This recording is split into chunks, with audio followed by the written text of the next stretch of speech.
It is always important to stay on top of injuries, but for these rankings, it's actually going to be very tough. Let me go ahead and set this up for you. And the reason for that is you are actually in a spot in which Egbuka was at practice today.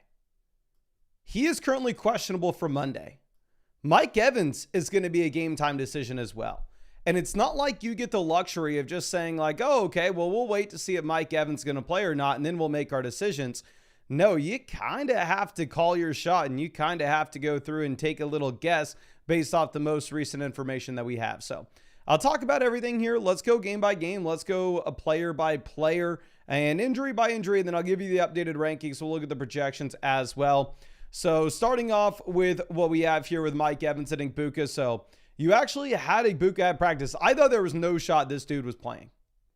I'm going to still assume that you do not want to get him in your lineup, but he did practice on Saturday. The game's on Monday. The Tampa Bay Buccaneers do have a bye week in week 9. So my expectation for Egbuka had been that you were looking at him missing week 7, 8, and then just going to take off the week 9 bye and come back at 100% in week 10. Hell, if he's out there, he's a freaking warrior. Let's go through and let me show you where he's at in my updated rankings. I actually went ahead and we moved him down here in the range of guys that I probably wouldn't be looking at if I were you. I actually need to refresh this. Dear God, what the hell am I doing here? I am failing y'all dramatically. But anyway, we moved him in the range in which I would not plan on starting him unless you were desperate. The reason being, again, it's the Monday game, so you're going to not have the clarity by the time you need it. I put him at wide receiver 35. So if you were considering playing him versus like Kendrick Bourne, Trey Tucker, Jawan Jennings, sure, roll the dice on Egbuka, and if he doesn't play, then play Sterling Shepard, play Tez Johnson instead. But I'm still going to assume that he doesn't play, and I'm still going to try to have him on our bench. Now, let's move this over to our next situation. With Mike Evans, we'll talk about him a little more in depth in a second. Deebo Samuel's not going to play week 7. Neither is Terry McLaurin. So obviously we removed both of these players from our rankings this week. But if you were looking at what we have with the quarterback situation, I had Jaden Daniels QB1. I am completely fine if you wanted to go through and if you wanted to move Daniels lower than this. But last I had checked, the implied team total is still 28.5 points. I think you could very easily see Jaden Daniels go for 100 rushing yards and a rushing touchdown, even without the top wide receivers. If you go ahead and you look at Jaden Daniels on Underdog at the moment, in comparison to some of these other top quarterbacks with projections, he's currently higher lower 23.85 points. Whereas if you go over and you look at Patrick Mahomes, who's been the QB1 so far this season, is higher lower 23.15. So despite not having Terry, despite not having Deebo, they are still projecting out Jaden Daniels to be the QB1 on the slate. If you wanted to go and take the lower than 23.85 points, you do you. But I'm still going to keep Jaden Daniels as my QB1. Now, let's go ahead and let's pull up the next injury report that we have. And I will say I moved up Zach Ertz in the rankings as well. Kyler Murray not expected to play in week 7. If anything, this is good for Marv. This is good for McBride. McBride still does project to be the number 1 option on the week 4 tight ends.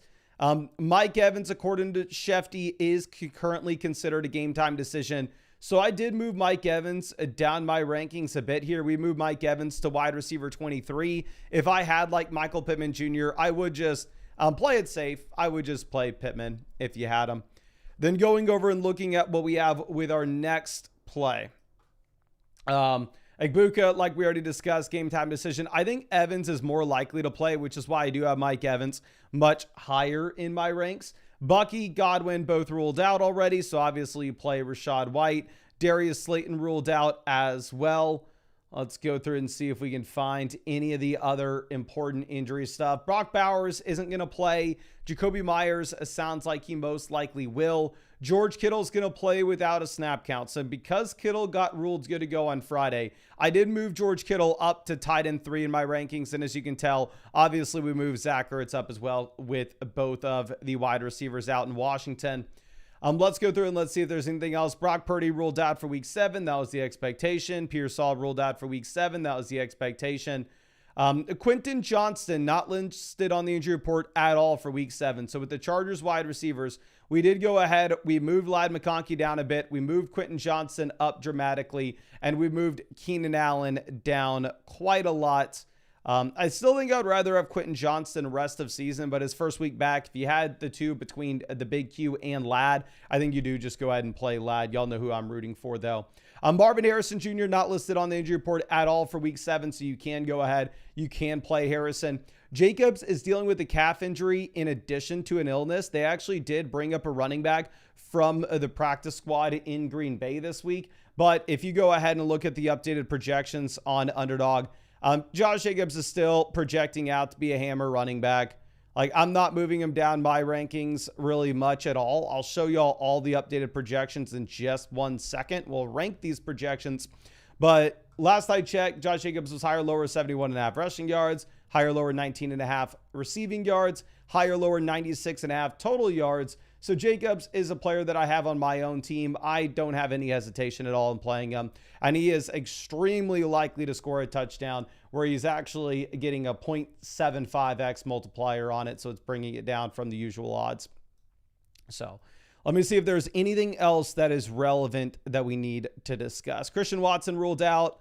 I think that's about it. Injury-wise, the big thing that we're going to be monitoring, of course, will be what we have with the combination of the Tampa wide receivers. And DeAndre Swift is going to be good to go. I know he popped up with a groin. So let me go ahead and show you all the updated rankings projections that we have. So what I did for these, and I know there's a group of people that watch this that think that Underdog is wildly inaccurate and these projections are garbage and we should never use these. We should never consider them at all in our rankings, and they're complete garbage. And my response to those people would be, well, hell, I hope that you are uber wealthy at this point if you're that much smarter, because Underdog's probably available in this state, and you can go through and you can take some highers, take some lowers if you're that much smarter.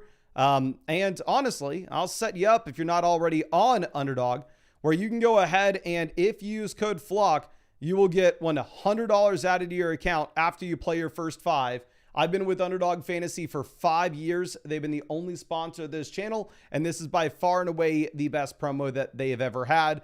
And on top of that, you'll get a free Michael Penix selection, higher, lower, half a total yard for the Sunday game. Underdog Fantasy is currently the #1 sports app on the App Store for 3 reasons. 1, they're an incredible app. 2, they have the best promos in the space. And 3, they are available in almost every single state. The link to that is in the description, comment section, live chat. And yes, if y'all don't know, I know some people are freaking out that I have 30,000 in the account. I've actually won 150,000 on Underdog in drafts a couple years back. I mean, I've only said it 1,000 times to annoy y'all, but maybe I've won 150,000 on Underdog. I'm going to tell you one thing though, you will not. I will say also, if you use code FLOCK, you will actually get free questions that you can ask me in the live streams. And again, I am streaming every single day until Christmas, answering your questions. All right. So let's go ahead and let's dive into these projection rankings. So what I did is I took those projections on Underdog and I threw every running back on here in terms of how they currently project. And I just want to talk through a couple things that stand out to me. Right now, Quinshon Judkins is tied with Devon Achane as the 4th highest projection. Achane and Judkins are both higher, lower, 104.5 total yards. The only running backs ahead of them are Taylor, McCaffrey, Bijan. These are 2 running backs that no matter what the weather looks like in Cleveland, you need to go through and you need to play Judkins and Devon Achane. The matchup for Judkins is too good. I know Breece Hall was very disappointing last week, but Breece Hall is currently higher, lower, 97.5 yards. This is higher than Barkley, Jacobs, Gibbs, Kyron. Again, if you're a genius and you want to say, Mason, these are completely worthless, this is a garbage projection, and there's no way he ever gets to 98 yards, by all means, you can go take the lower than 97.5 yards on Breece Hall if you are that genius. But for me, I would look at this and say, hell, he has a great matchup against the Carolina Panthers. And at the same time, you have no Braylon Allen, no Garrett Wilson. They're going to have to funnel the offense through him. So Breece Hall, if he's on your bench, I would look to get him in. Then going through, Ja'Cory Krosky-Merritt has really good projections. He projects to be the 11th best running back on the week. Now, I will say, of course, I am not using these one for one with my own rankings because there are a lot of other things that you have to consider. One, how likely is the player to score a touchdown? Two, how likely are they to rack up receptions in a full PPR format? So you'll see Ja'Cory Cross-Merritt projects out as the 11th best running back this week. However, in my rankings, I actually have Ja'Cory Cross-Merritt down at RB15. You'll also see that I actually have Breece Hall, despite projecting out to be the, sixth best running back. I have him here at RB11 in my rankings. Jahmyr Gibbs, who projects to be the 9th best running back in yardage, I have up at 4. The reason for this is obviously, like I said, take into account touchdown upside in the offenses that they play in, as well as the receiving roles. So this is not meant for you to use as rankings one for one. I don't do it myself, but I do think it's very interesting to use it as a tiebreaker and just a sort of baseline with what we are looking at. But Ja'Cory Cross-Merritt, higher or lower, 84.5 total yards. This game has the highest over-under of any game on the week. While at the same time, you have no Debo, you have no Terry, so JCM is going to be heavily involved. He's lower in my rankings than he is in the projections, though, because you don't have a massive receiving role. Now, going through and looking at other things, Jordan Mason probably needs to be a running back that's in your starting lineup. The spread on the Minnesota and Philly game is quite small, but Jordan Mason does project to see 80.5 total yards, so I would play Jordan Mason. I have Javonte a lot higher in my rankings than RB16 because, one, I think you have touchdown upside and you also have the receiving floor. But yeah, play Jordan Mason. You're probably not planning on that right now. Make sure, don't be an idiot, put Breece Hall in your lineup, put Judkins and Achane in your lineup regardless of matchup. A running back that projects out very poorly that I thought was going to be an interesting play at the beginning of the week. You cannot play Bam Knight. Bam Knight projects for fewer yards than Nick Chubb, Chuba Hubbard, Michael Carter, Woody Marks, Zach Charbonnet, Trevion Henderson, David Montgomery. There's no reason ever that you would go through and you'd put Bam Knight in your starting lineup. If you have him now, I ranked him too high earlier in the week. This is one of the few spots where these projections have made me change my rankings this week, and we have nuked Bam Knight in a very tough matchup against the Green Bay Packers. Now, going over looking at the wide receivers. Devontae Adams projects to be the 3rd best wide receiver this week with no Puka Nacua. Like, obviously, you're planning on starting him regardless. I will say, if we are looking at a wide receiver that I actually don't mind taking the higher than, y'all know we called it early in the week that the lock of the century was Rashee Rice higher than 48.5 receiving yards. You're no longer going to get Rice higher, lower 48.5 receiving yards. That's moved up every single day to where now Rashee Rice is higher, lower 65.5. But I actually do like Rome Odunze to go higher than 57.5. What's actually crazy is when I was prepping this about 30 minutes ago, he was at higher, lower 59.5, but he's moved down to 57.5, which would project out as like the 17th best wide receiver this week. I know this matchup against the New Orleans Saints, they're not going to have to throw the ball a bunch. I know DJ Moore is good to go, but I am interested in Rome higher than 57.5 yards. I would still start him even if the projections aren't the best. Stephon Diggs does project better than some of these other wide receivers that I would have thought. Like, I'm going to keep Michael Pittman Jr. ahead of Diggs in my rankings, given the touchdown upside and the injury to Josh Downs. But Stephon Diggs still projects as somebody that you can start. Devonta Smith projects worse than what you have with Romeo Doubs, Wan'Dale Robinson. They're all about the same here in this tier. And then going through and looking at it, the main things that I need to hammer on with these projections, like what we saw with the running back ones, is you cannot start Bam Knight.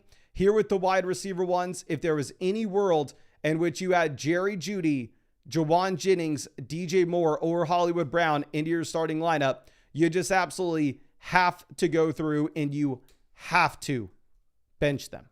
Hollywood, I know he scored 2 touchdowns last week. He's higher, lower, 24.5 receiving yards. Context on that, Matthew Golden is double him in the projections. And I know we maybe need to add a couple of the Washington wide receivers here for context, considering that you have no Debo and you have no Terry. I see some of y'all asking for that. Luke McCaffrey is currently higher, lower, 38.5 receiving yards. So even though it's a great matchup for Luke, and even if you have a bunch of players out in this offense, and I know he scored a touchdown last week, Luke McCaffrey, projections-wise, would be right here with Cooper Kupp. I'm not interested in anybody in this bottom tier. If y'all are crazy enough to think that Luke McCaffrey is going to be phenomenal, by all means, go take the higher than 38.5 receiving yards, but do not put him in your actual starting lineup. But I think that's all I got for y'all. Of course, all these rankings will stay up to date until Sunday morning. I'll be live streaming tomorrow morning answering all your questions.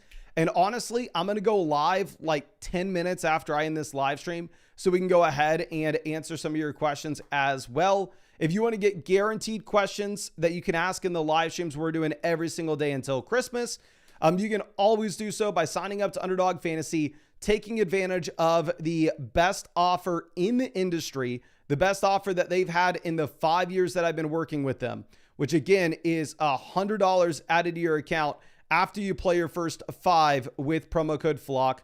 Underdog Fantasy is the #1 app in the App Store because they have these promos. You're also going to get a free Michael Penix selection, higher, lower, half a total yard. Get that free $100 and get the free questions that you can ask me in the live streams. And we're streaming every single day until Christmas. And yeah, use code FLOCK, get all the promos. They're available in almost every state. #1 app in the App Store. And yeah, I think it's a God feed. They've been the only sponsor of this channel for 5 years. Absolutely love Underdog. And really appreciate you, and really hope I get to see you out in the live stream in about 10 minutes so I can answer your questions. And if you're watching this on Sunday morning, head over to the Sunday morning stream, and I'll be happy to answer your questions.